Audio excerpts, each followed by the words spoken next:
Store discussion SMM submission is every Saturday.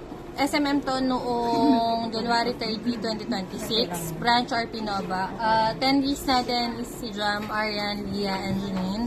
Warehouse store delivery schedule is every Tuesday. Next delivery natin ay February 3, 2026. Slow moving item, dry fit premium round neck, 39,265 inventory. Store stock is 11,404.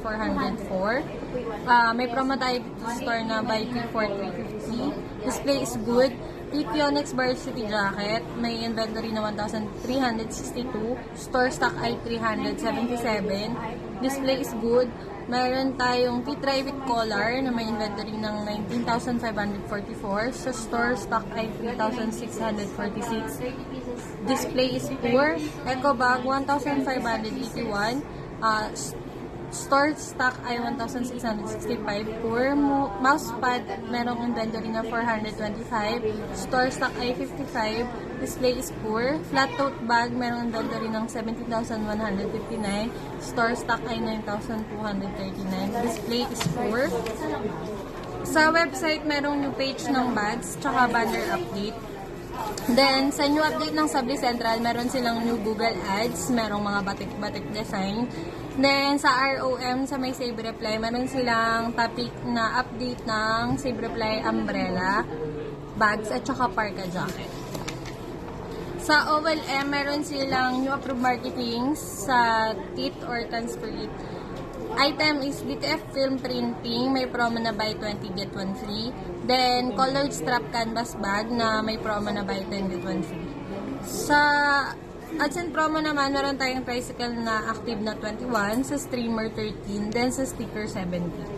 Sa treasury, ang cost of refund, hindi natapos yung item sa time na kailangan ni customer, kaya ni-refund, which is, ang dahilan is nasira yata yung machine nila. Ang sabi ni Sir, dapat pag ganun, kailangan din na, syempre, hindi lang porket nasira yung machine, ang akalain na natin maayos agad na isang araw lang. Syempre, kailangan din natin magawa ng paraan. So, yung isa namang cost of refund is kulang yung item within the day din na umorder si customer is kinancel niya din. And then, para maiwasan yun, syempre, may policy naman tayo na 12 or 24 hours at yung nung policy, dapat which is na ipaliwanag natin yung kay customer, and then dapat kung alam natin na, kasi nga possible naman talaga na minsan masira yung machine nang hindi inaasahan, syempre pwede naman natin magawa ng paraan as long as kaya pa naman. Then complain due to delayed release ng item, and then not delivery ng search order.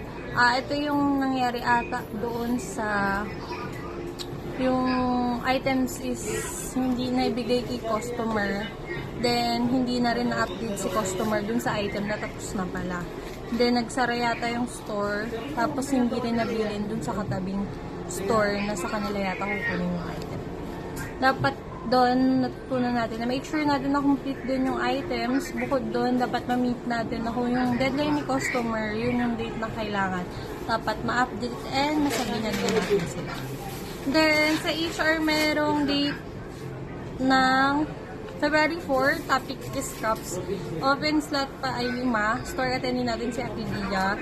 So, jersey sublimation naman is February 6. Open slot nila ay 4. At store attendee natin si Aryan.